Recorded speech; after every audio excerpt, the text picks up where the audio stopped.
Flack math! Give me some math and I'll give you some flack. Flack math! Okay, so lesson 30 are parabola transformations.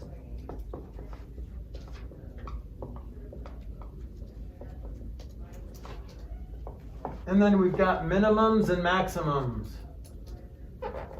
Minimums and maximums. That looks weird. That's how you spell it. Okay. All right.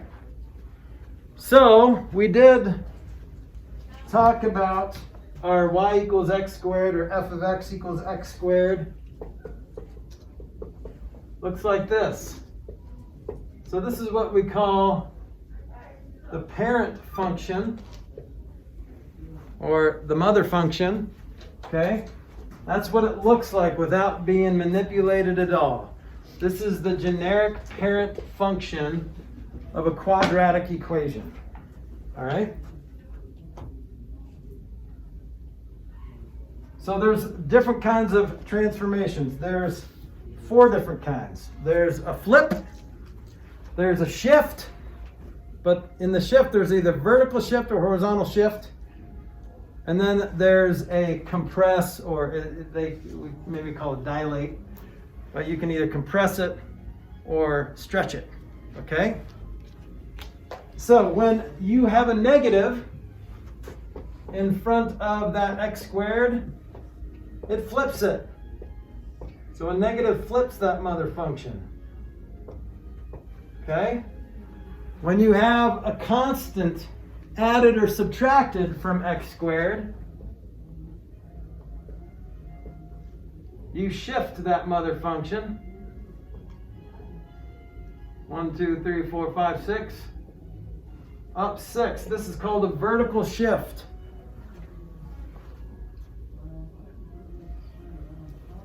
So you can point to that and say shift up 6. If it was x squared minus 6, then it'd be down 6, okay? And then you've got a horizontal shift, which is x plus 4 squared. This is the opposite of what it looks like. This is exactly what it is. You go up 6. This is, instead of right 4 that you would think of, you would go left 4. 1, 2, 3, 4. Draw your parabola right there.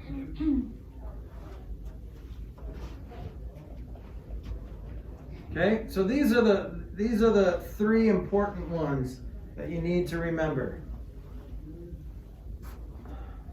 A negative sign flips it. A constant after you square the exponent or the variable is a vertical shift. And then a constant added or subtracted to the variable before you square it is a horizontal shift. So in other words, if you add something to the variable inside the parentheses and then square it, it's a horizontal shift. If you add something after you square it, then it's a vertical shift. Okay, so if I combine all those together and say y equals negative x minus 2 parentheses squared plus 3, what does that look like? Well, there's 3 transformations happening. What are they? Flip, shift, vertically and horizontally. Flip, and this is it right or left 2? Right. This is right 2. And is this up or down 3? Up 3. Up 3. Okay, so we're going to take our original parabola, we're going to flip it, we're going to go right 2, up 3, and draw that vertex there. So that's what that ending parabola would look like. See the 3 transformations? Flip, shift, shift. It's nice when it's written in this format This is kind of like slope-intercept form for linear equations. When it's in slope-intercept form, you see all the secrets. You see the slope and the intercept where it crosses the y-axis. So in this form, we're able to see the shifts, the two shifts, and whether it's flipped or not. Okay? All right, now let me look at the book, see what the book says.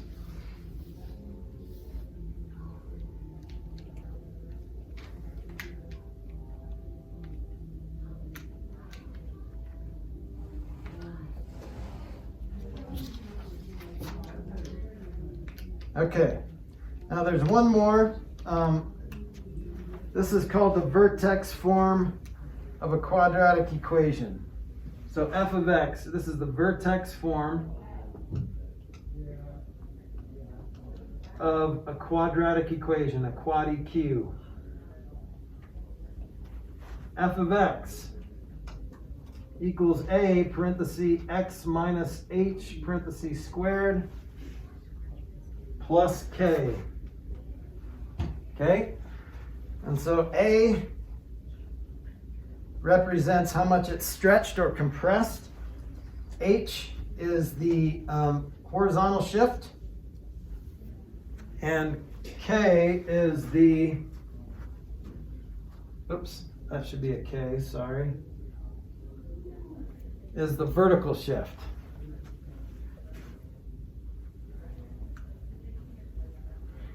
So really, HK is the vertex. H comma K.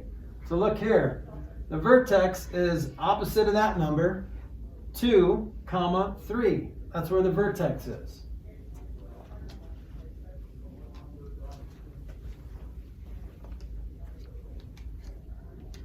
So you can identify the vertex, or I mean it's just shifting that many spaces, the opposite of that many spaces right or left, and then that many spaces up or down. But that's where the vertex is. That's where you draw your vertex.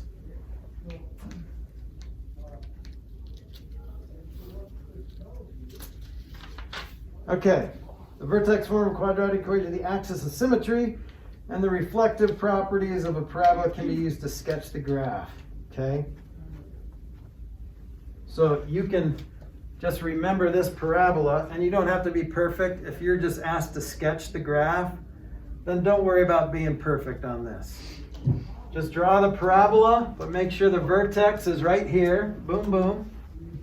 And you've got the correct orientation, whether it's opening up or opening down. Okay, so see if you can graph this. Here is example 2.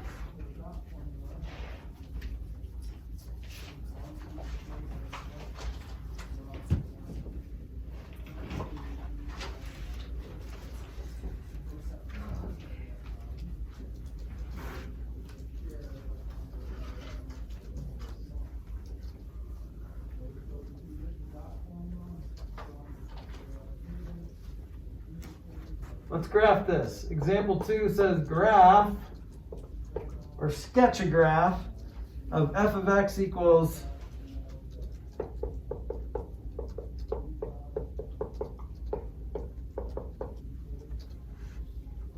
okay, so try that on your paper. Actually, example 2 doesn't have a negative sign. So just try that on your paper. Just sketch it. So draw a couple lines for the x and y axis. Boom, boom. And give me a sketch.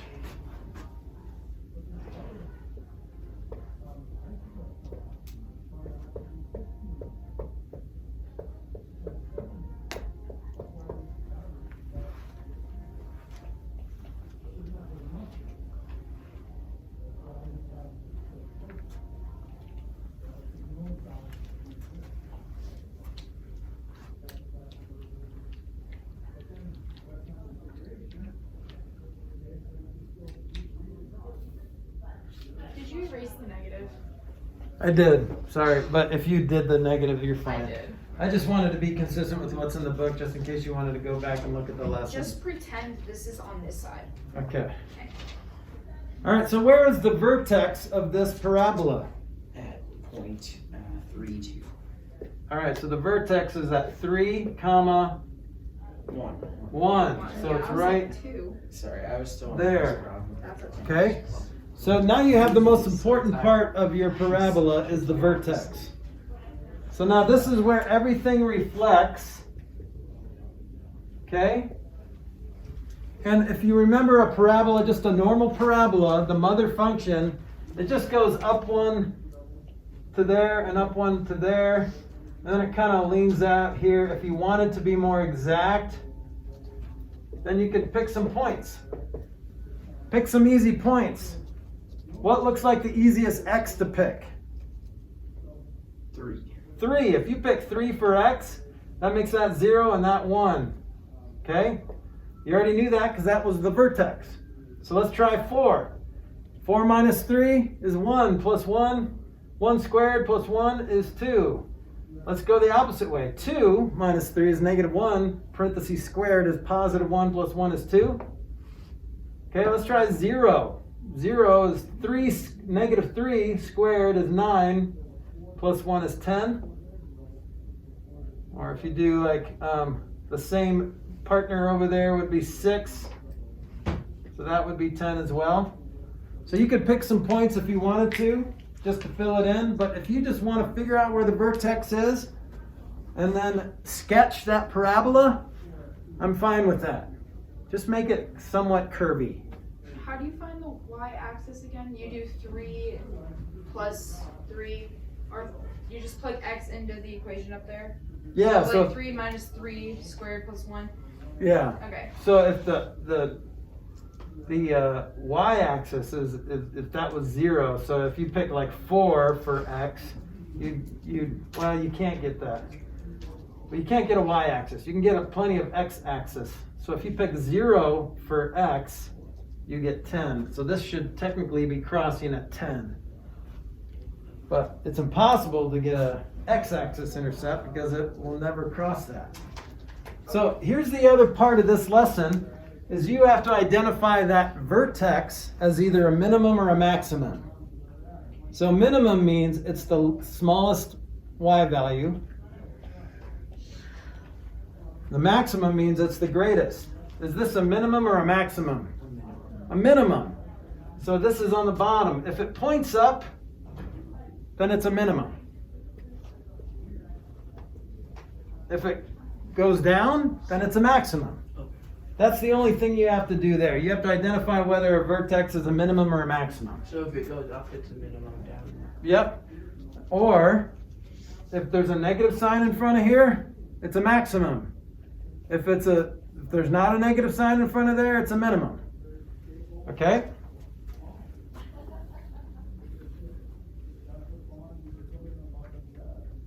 Okay. So in our vertex thing, vertex form, f of x equals a times x minus h squared plus k. So if a is greater than 0, then the vertex is a minimum. If a is less than 0, then vertex is a maximum. Okay? That's pretty easy to remember. It's kind of the opposite of what you think. If it's a negative sign, you think of small, right? But if there's a negative sign, that means the vertex is a maximum. So it is negative because everything gets smaller from there, but your vertex is the maximum part of that graph. The maximum value of the function. Okay, and here's the other thing. If I were to put, let me show you y equals 3 times x squared. So remember that mother function is just like this, right? So y equals x squared. I'm going to write that separately. So two different graphs. Y equals x squared.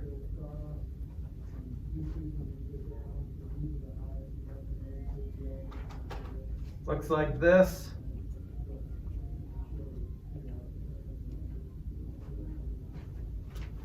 So that's y equals x squared. What happens if you put a 3 in front of it? Well, let's pick some x values. If x is 0, then y is still 0, right? If x is 1, what's y? 3. So let's go to -1. If x is -1, well, that still makes that 1 times 3, which is 3. If x is 2, what's y? 12. So -2 will give you 12 as well. So this is what this graph looks like. 1 is still goes up to 3, and -1 goes up to 3. 2 goes up to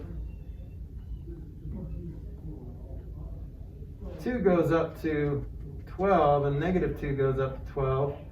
So this is what this graph looks like.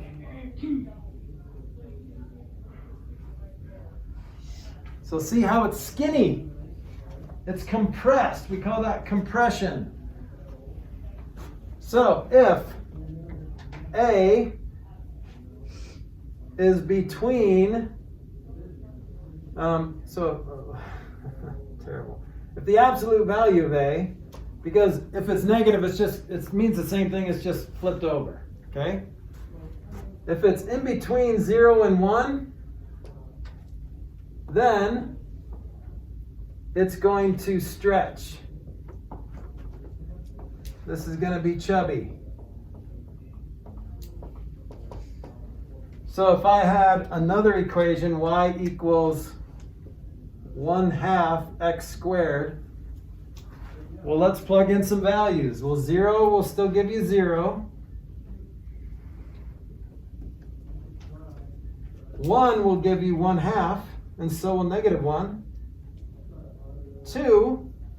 2 squared is 4. Half of 4 is 2, so we'll -2. Let's go to 4.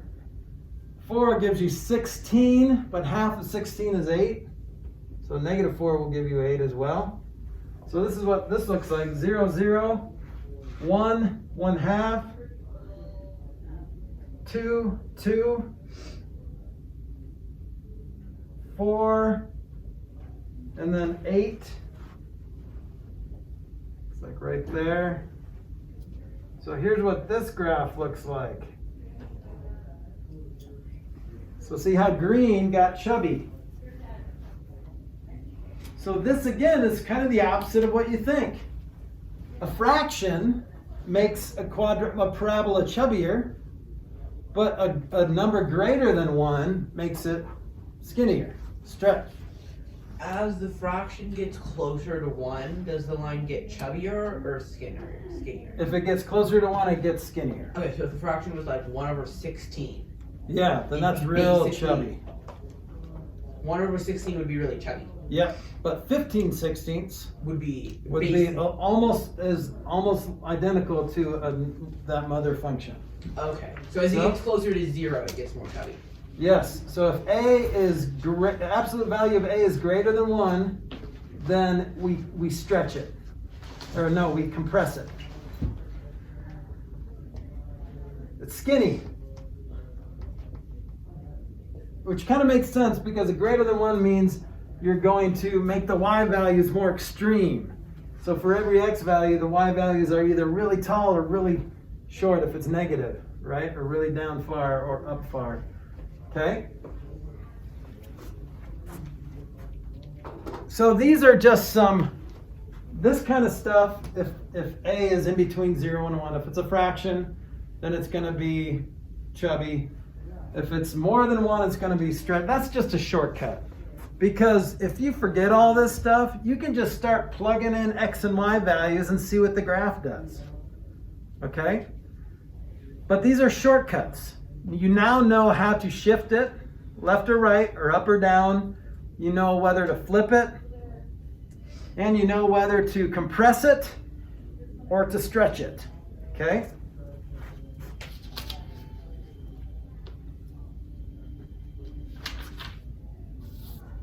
Okay, so you might be asked this. Here's example 4. I want you to find the equation. of this graph. You ready? Here's the graph.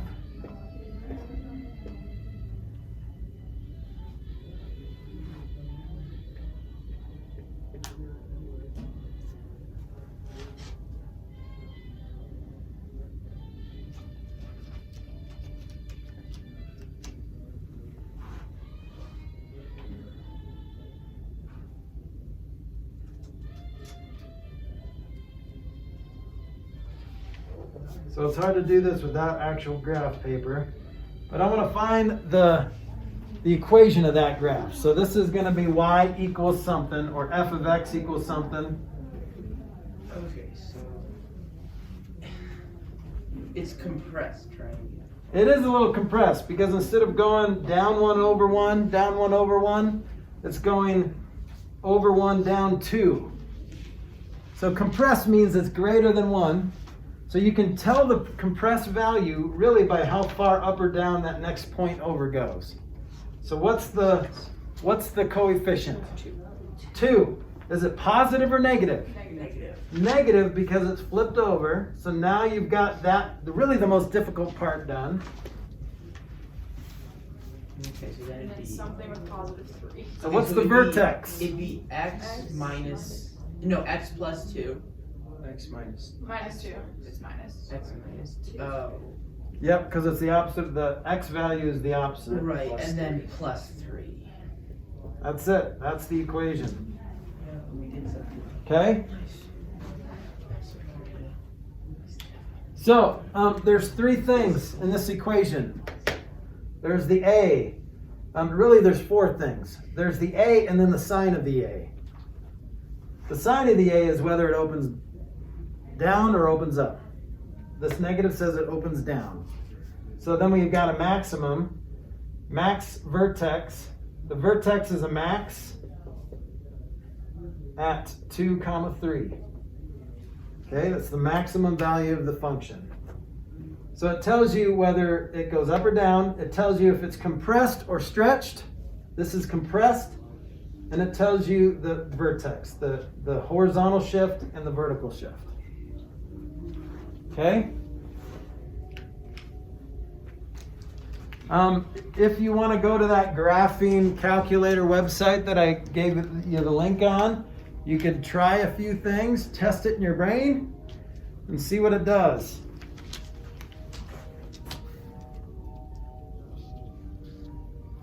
All right. A lot of what your homework might be like match each function with its graph. Okay? So if you look at this, this looks like it would be a positive function, right? That first one. And is that a value greater than 1 or in between 0 and 1? Greater than 1. It's stretched. It's skinny. It means it's going to be a value is going to be greater than 1. Okay, and then what's the vertex of that a value, of that number 1? I can't tell from here. 0. 0. So there's nothing in parentheses. It's just x squared. And there's no shift up or down. So it's like positive like 2-ish or 3. It looks like positive 3x squared. But it's going to have you match it. It's going to be multiple choice. All right, so you might see this on an SAT or something too, or a placement test, where you have to match these functions with their in vertex form. Okay, and they're not going to be close. They're not going to be too similar to each other. So this is a positive function. So these two are negatives. This is a chubby one. So there's a fraction in front of the parenthesis or in front of the x squared. This is a skinny one, so it's a number greater than 1 multiplied by x squared, so it's negative. Okay? You guys think you can handle those? All right. Again, not hard, it's just remembering. Like which number goes where, and oh, is it the opposite of this number, and then that actual number? That gets a little confusing, right? Okay. So that's what I got. I was hoping to at least get a few problems done on your practice test. just so we didn't have so much to review on Thursday, but didn't get to that. That's okay. Please do your practice test and bring it on Thursday so I can give you 5 points extra credit. Okay? That's 5 points you don't have to be stressing about. That's good.